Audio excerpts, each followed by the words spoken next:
Dans la série Attention, ça va être Cato. Je vous témoigne aujourd'hui comment en tant que parents nous essayons de transmettre notre foi à nos enfants.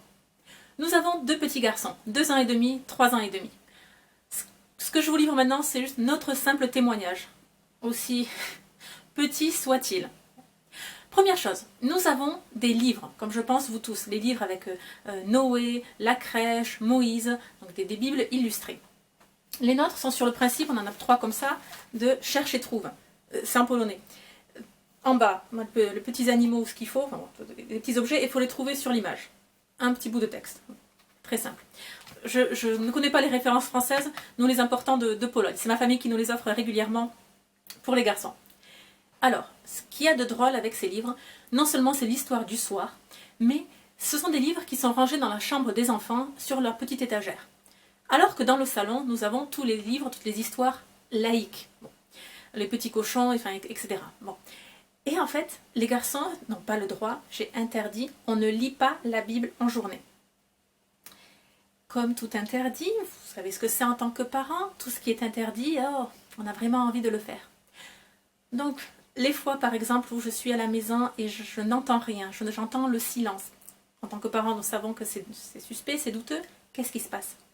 Là, je sais automatiquement, le grand, il est dans sa chambre en train de lire la Bible. Et le petit il est en train de se brosser les dents. Parce qu'il raffole de la brosse à dents. Il se brosse les dents 3 fois par jour, 4 fois, 5 fois, tant qu'il peut. Bon. Tout simplement. Donc je sévis, je vais dans la chambre. Qu'est-ce que je dis? On n'a pas le droit de lire la Bible en journée, etc. etc. Vous voyez ce que je veux dire? Bon, il y a ce principe. Je sais, ça s'est mis en place tout seul. Ça fonctionne. Très bien.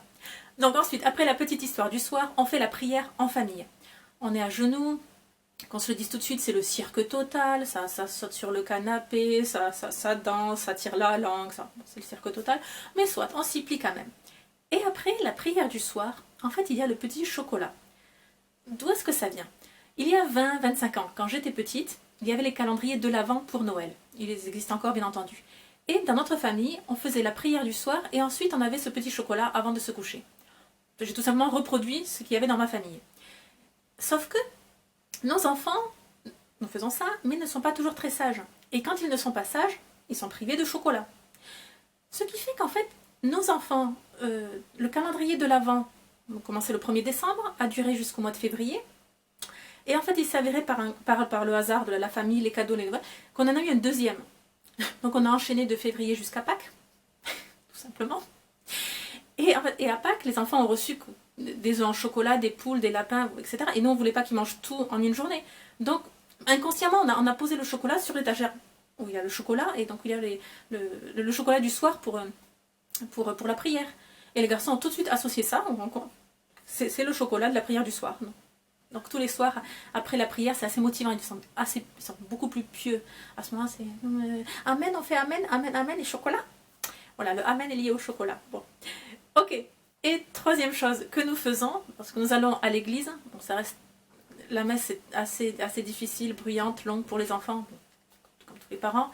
On fait ce qu'on peut, on a des petits coloriages, des petits jeux, bon, ça les occupe. Et surtout, ce qu'ils aiment le plus, c'est le bénitier. Il y a de l'eau, bien entendu, donc la main, et puis faire un signe de croix, et génuflexion en signe de croix, et ça. S'ils pouvaient passer leur messe tout simplement à faire le signe de croix, ils le feraient. On essaie de limiter ça, mais en tout cas, bon, ça fonctionne pour nous. J'ai lu un livre aussi également sur quelles sont les petites astuces qu'utilisent les parents pour tenir les enfants concentrés et les intéresser à l'église, à Jésus, à la foi, enfin, transmettre la foi. C'est toujours instructif, et puis en piochant quelques petites astuces à droite et à gauche, en s'inspirant des autres, mine de rien, il en sort quand même quelque chose. Bien, j'espère que cette vidéo vous a plu.